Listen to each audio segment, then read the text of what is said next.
بسم الله الرحمن الرحيم ياسين والقرآن الحكيم إنك لمن المرسلين على صراط مستقيم تنزيل العزيز الرحيم لتنذر قوما ما أنذر آباؤهم فهم غافلون لقد حق القول على أكثرهم فهم لا يؤمنون إنا جعلنا في أعناقهم أغلالا فهي إلى الأذقان فهم مقمحون وجعلنا من بين أيديهم سدا ومن خلفهم سدا فأغشيناهم فهم لا يبصرون وسواء عليهم أأنذرتهم أم لم تنذرهم لا يؤمنون إنما تنذر من اتبع الذكر وخشي الرحمن بالغيب فبشره بمغفرة وأجر كريم إنا نحن نحيي الموتى ونكتب ما قدموا وآثارهم وكل شيء أحصيناه في إمام مبين واضرب لهم مثلا أصحاب القرية إذ جاءها المرسلون إذ أرسلنا إليهم 2 فكذبوهما فعززنا بثالث فقالوا إنا إليكم مرسلون قالوا ما أنتم إلا بشر مثلنا وما أنزل الرحمن من شيء إن أنتم إلا تكذبون قالوا ربنا يعلم إنا إليكم لمرسلون وما علينا إلا البلاغ المبين قالوا إنا تطيرنا بكم لئن لم تنتهوا لنرجمنكم وليمسنكم منا عذاب أليم قالوا طائركم معكم أئن ذكرتم بل أنتم قوم مسرفون وجاء من أقصى المدينة رجل يسعى قال يا قوم اتبعوا المرسلين اتبعوا من لا يسألكم أجرا وهم مهتدون وما لي لا أعبد الذي فطرني وإليه ترجعون أأتخذ من دونه آلهة إن يردني الرحمن بضر لا تغن عني شفاعتهم شيئا ولا ينقذون إني إذا لفي ضلال مبين إني آمنت بربكم فاسمعون قيل ادخل الجنة قال يا ليت قومي يعلمون بما غفر لي ربي وجعلني من المكرمين وما قومه من بعده من جند من السماء وما كنا منزلين إن كانت إلا صيحة واحدة فإذا هم خامدون يا حسرة على العباد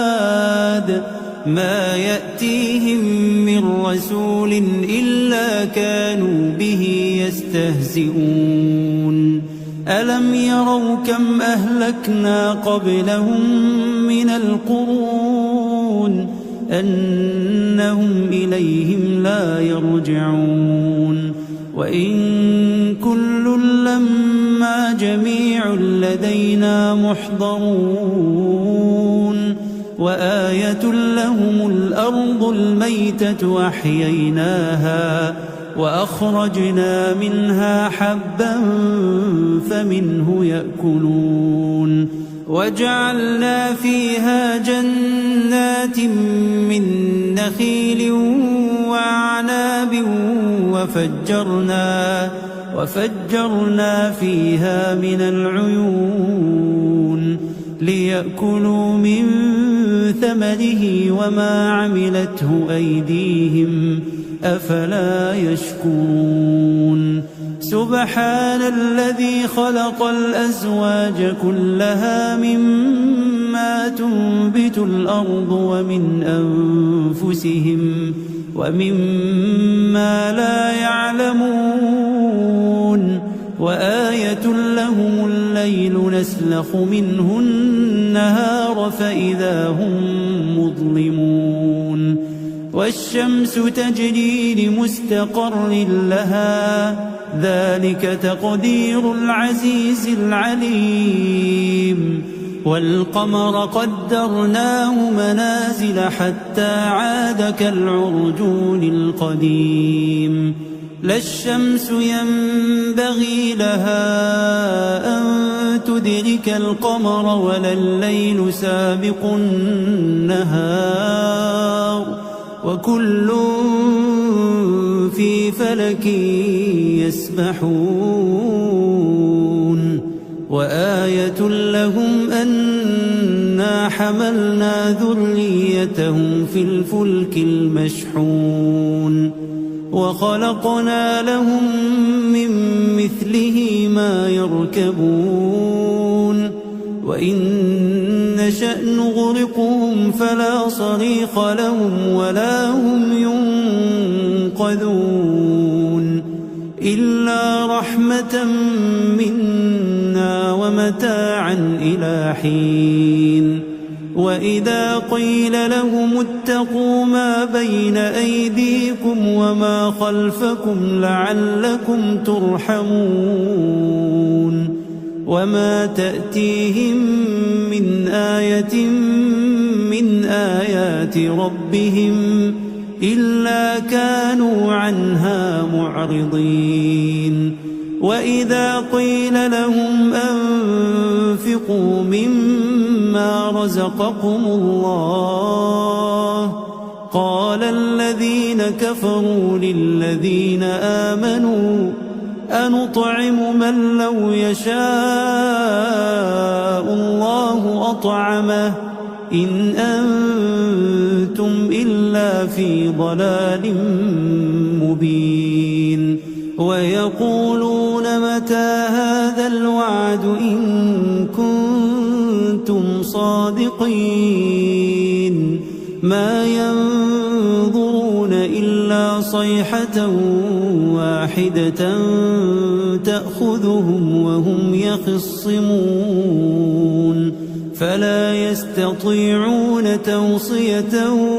ولا إلى أهلهم يرجعون ونفخ في الصور فإذا هم من الأجداث إلى ربهم ينسلون قالوا يا ويلنا من بعثنا من مرقدنا هذا ما وعد الرحمن وصدق المرسلون إن كانت إلا صيحة واحدة فإذا هم جميع لدينا محضرون فاليوم لا تظلم نفس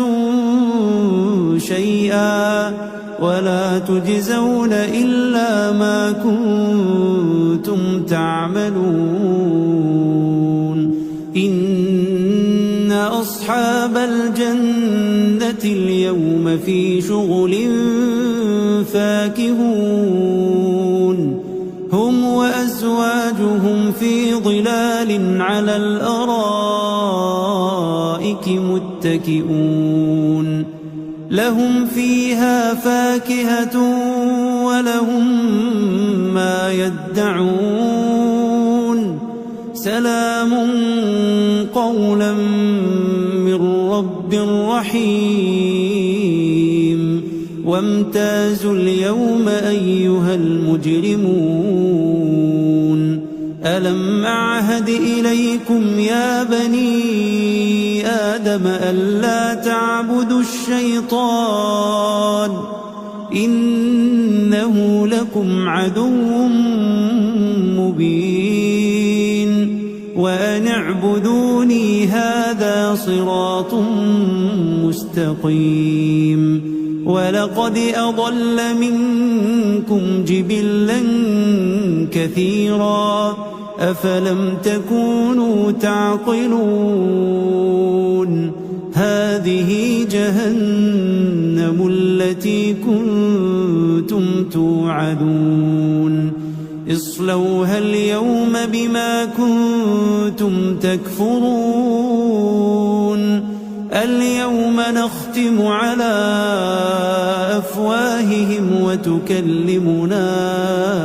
أيديهم وتشهد أرجلهم بما كانوا يكسبون ولو نشاء لطمسنا على أعينهم فاستبقوا الصراط فأنى يبصرون ولو نشاء لمسخناهم على مكانتهم فما استطاعوا مضيا ولا يرجعون ومن نعمره ننكسه في الخلق أفلا يعقلون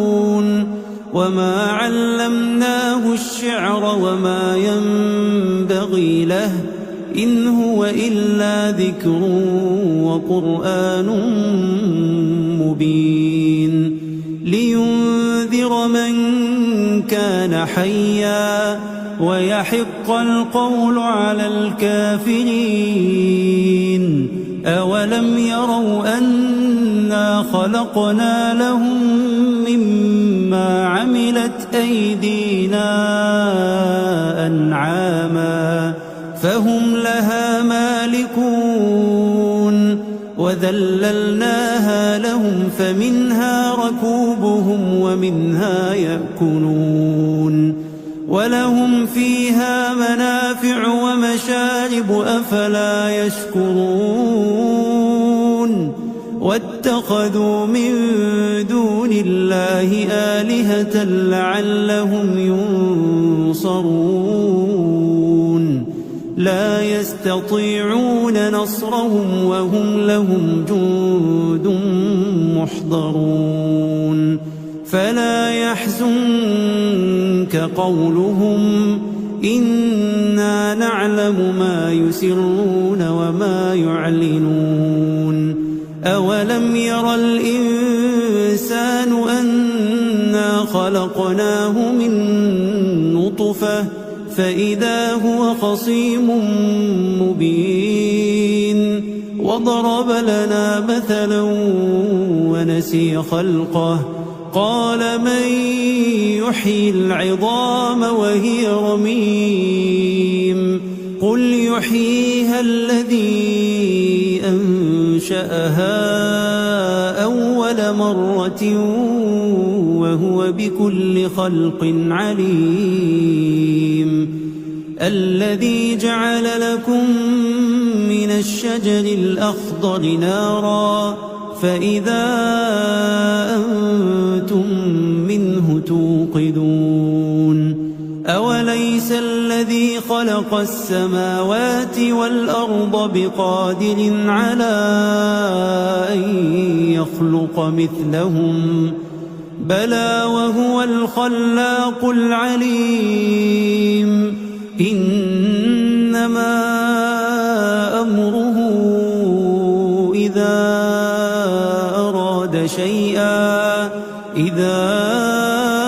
أراد شيئا أن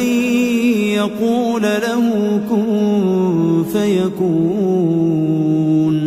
فسبحان الذي بيده ملكوت كل شيء وإليه ترجعون بسم الله الرحمن الرحيم الرحمن علم القرآن خلق الإنسان علمه البيان الشمس والقمر بحسبان والنجم والشجر يسجدان والسماء رفعها ووضع الميزان ألا تطغوا في الميزان وأقيموا الوزن بالقسط ولا تخسروا الميزان والأرض وضعها للأنام فيها فاكهة والنخل ذات الأكمام والحب ذو العصف والريحان فبأي آلاء ربكما تكذبان خلق الإنسان من صلصال كالفخار وخلق الجان من مارج من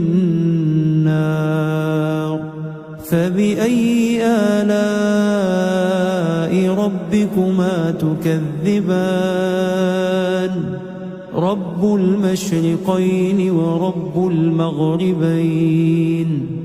فبأي آلاء ربكما تكذبان مرج البحرين يلتقيان بينهما برزخ لا يبغيان فبأي آلاء ربكما تكذبان يخرج منهما اللؤلؤ والمرجان فبأي آلاء ربكما تكذبان وله الجوار المنشآت في البحر كالأعلام فبأي آلاء ربكما تكذبان كل من عليها فان ويبقى وجه ربك ذو الجلال والإكرام فبأي آلاء ربكما تكذبان يسأله من في السماوات والأرض كل يوم هو في شأن فبأي آلاء ربكما تكذبان سنفرغ لكم أيها الثقلان فبأي آلاء ربكما تكذبان يا معشر الجن والإنس إن استطعتم أن تنفذوا من أقطار السماوات والأرض فانفذوا لا تنفذون إلا بسلطان فبأي آلاء ربكما تكذبان يرسل عليكما شواظ من نار ونحاس فلا تنتصران فبأي آلاء ربكما تكذبان فإذا انشقت السماء فكانت وردة كالدهان فبأي آلاء ربكما تكذبان فيومئذ لا يسأل عن ذنبه إنس ولا جان فبأي آلاء ربكما تكذبان يعرف المجرمون بسيماهم فيؤخذ بالنواصي والأقدام فبأي آلاء ربكما تكذبان هذه جهنم التي يكذب بها المجرمون يطوفون بينها وبين حميم آن فبأي آلاء ربكما تكذبان ولمن خاف مقام ربه جنتان فبأي آلاء ربكما تكذبان ذواتا أفنان فبأي آلاء ربكما تكذبان فيهما عينان تجريان فبأي آلاء ربكما تكذبان فيهما من كل فاكهة زوجان فبأي آلاء ربكما تكذبان متكئين على فرش بطائنها من استبرق وجنى الجنتين دان فبأي آلاء ربكما تكذبان فيهن قاصرات الطرف لم يطمثهن إنس قبلهم ولا جان فبأي آلاء ربكما تكذبان كأنهن الياقوت والمرجان فبأي آلاء ربكما تكذبان هل جزاء الإحسان إلا الإحسان فبأي آلاء ربكما تكذبان ومن دونهما جنتان فبأي آلاء ربكما تكذبان مدهامتان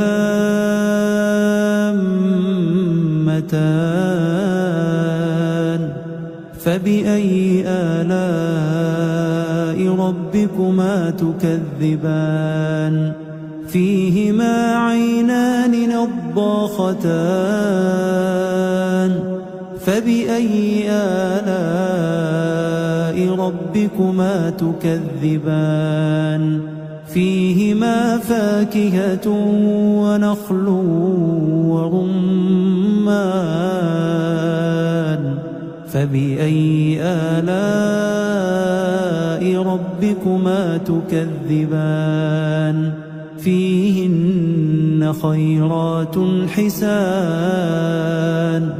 فبأي آلاء ربكما تكذبان حور مقصورات في الخيام فبأي آلاء ربكما تكذبان لم يطمثهن إنس قبلهم ولا جان فبأي آلاء ربكما تكذبان متكئين على رفرف خضر وعبقري حسان فبأي آلاء ربكما تكذبان تبارك اسم ربك ذي الجلال والإكرام بسم الله الرحمن الرحيم إذا وقعت الواقعة ليس لوقعتها كاذبة خافضة رافعة إذا رجت الأرض رجا وبست الجبال بسا فكانت هباء منبثا وكنتم أزواجا ثلاثة فأصحاب الميمنة ما أصحاب الميمنة وأصحاب المشأمة ما أصحاب المشأمة والسابقون السابقون أولئك المقربون في جنات النعيم ثلة من الأولين وقليل من الآخرين على سرر موضونة متكئين عليها متقابلين يطوف عليهم ولدان مخلدون بأكواب وأباريق وكأس من معين لا يصدعون عنها ولا ينزفون وفاكهة مما يتخيرون ولحم طير مما يشتهون وحور عين كأمثال اللؤلؤ المكنون جزاء بما كانوا يعملون لا يسمعون فيها لغوا ولا تأثيما إلا قيلا سلاما سلاما وأصحاب اليمين ما أصحاب اليمين في سدر مخضود وطلح منضود وظل ممدود وماء مسكوب وفاكهة كثيرة لا مقطوعة ولا ممنوعة وفرش مرفوعة إنا أنشأناهن إنشاء فجعلناهن أبكارا عربا أترابا لأصحاب اليمين ثلة من الأولين وثلة من الآخرين وأصحاب الشمال ما أصحاب الشمال في سموم وحميم وظل من يحموم لا بارد ولا كريم إنهم كانوا قبل ذلك مترفين وكانوا يصرون على الحنث العظيم وكانوا يقولون أئذا متنا وكنا ترابا وعظاما أئنا لمبعوثون أو آباؤنا الأولون قل إن الأولين والآخرين لمجموعون إلى ميقات يوم معلوم ثم إنكم أيها الضالون المكذبون لآكلون من شجر من زقوم فمالئون منها البطون فشاربون عليه من الحميم فشاربون شرب الهيم هذا نزلهم يوم الدين نحن خلقناكم فلولا تصدقون أفرأيتم ما تمنون أأنتم تخلقونه أم نحن الخالقون نحن قدرنا بينكم الموت وما نحن بمسبوقين على أن نبدل أمثالكم وننشئكم فيما لا تعلمون ولقد علمتم النشأة الأولى فلولا تذكرون أفرأيتم ما تحرثون أأنتم تزرعونه أم نحن الزارعون لو نشاء لجعلناه حطاما فظلتم تفكهون إنا لمغرمون بل نحن محرومون أفرأيتم الماء الذي تشربون أأنتم أنزلتموه من المزن أم نحن المنزلون لو نشاء جعلناه أجاجا فلولا تشكرون أفرأيتم النار التي تورون أأنتم أنشأتم شجرتها أم نحن المنشئون نحن جعلناها تذكرة ومتاعا للمقوين فسبح باسم ربك العظيم فلا أقسم بمواقع النجوم وإنه لقسم لو تعلمون عظيم إنه لقرآن كريم في كتاب مكنون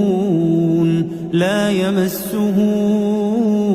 إلا المطهرون تنزيل من رب العالمين أفبهذا الحديث أنتم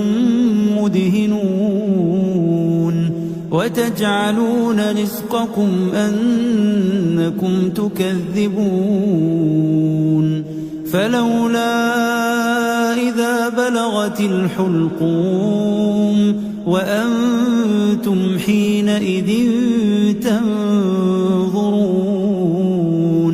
ونحن أقرب إليه منكم ولكن لا تبصرون فلولا إن كنتم غير مدينين ترجعونها إن كنتم صادقين فأما إن كان من المقربين فروح وريحان وجنة نعيم وأما إن كان من أصحاب اليمين فسلام لك من أصحاب اليمين وأما إن كان من المكذبين الضالين فنزل من حميم وتصلية جحيم إن هذا لهو حق اليقين فسبح باسم ربك العظيم بسم الله الرحمن الرحيم تبارك الذي بيده الملك وهو على كل شيء قدير الذي خلق الموت والحياة ليبلوكم أيكم أحسن عملا وهو العزيز الغفور الذي خلق 7 سماوات طباقا ما ترى في خلق الرحمن من تفاوت فارجع البصر هل ترى من فطور ثم ارجع البصر كرتين ينقلب إليك البصر خاسئا وهو حسير ولقد زينا السماء الدنيا بمصابيح وجعلناها رجوما للشياطين وأعتدنا لهم عذاب السعير وللذين كفروا بربهم عذاب جهنم وبئس المصير إذا ألقوا فيها سمعوا لها شهيقا وهي تفور تكاد تميز من الغيظ كلما ألقي فيها فوج سألهم خزنتها ألم يأتكم نذير قالوا بلى قد جاءنا نذير فكذبنا وقلنا ما نزل الله من شيء إن أنتم إلا في ضلال كبير وقالوا لو كنا نسمع أو نعقل ما كنا في أصحاب السعير فاعترفوا بذنبهم فسحقا لأصحاب السعير إن الذين يخشون ربهم بالغيب لهم مغفرة وأجر كبير وأسروا قولكم أو اجهروا به إنه عليم بذات الصدور ألا يعلم من خلق وهو اللطيف الخبير هو الذي جعل لكم الأرض ذلولا فامشوا في مناكبها وكلوا من رزقه وإليه النشور أأمنتم من في السماء أن يخسف بكم الأرض فإذا هي تمور أم أمنتم من في السماء أن يرسل عليكم حاصبا فستعلمون كيف نذير ولقد كذب الذين من قبلهم فكيف كان نكير أولم يروا إلى الطير فوقهم صافات ويقبض ما يمسكهن إلا الرحمن إنه بكل شيء بصير أمن هذا الذي هو جند لكم ينصركم من دون الرحمن إن الكافرون إلا في غرور أمن هذا الذي يرزقكم إن أمسك رزقه بل لجوا في عتو ونفور أفمن يمشي مكبا على وجهه أهدى أمن يمشي سويا على صراط مستقيم قل هو الذي أنشأكم وجعل لكم السمع والأبصار والأفئدة قليلا ما تشكرون قل هو الذي ذرأكم في الأرض وإليه تحشرون ويقولون متى هذا الوعد إن كنتم صادقين قل إنما العلم عند الله وإنما أنا نذير مبين فلما رأوه زلفة سيئت وجوه الذين كفروا وقيل هذا الذي كنتم به تدعون قل أرأيتم إن أهلكني الله ومن معي أو رحمنا فمن يجير الكافرين من عذاب أليم قل هو الرحمن آمنا به وعليه توكلنا فستعلمون من هو في ضلال مبين قل أرأيتم إن أصبح ماؤكم غورا فمن يأتيكم بماء معين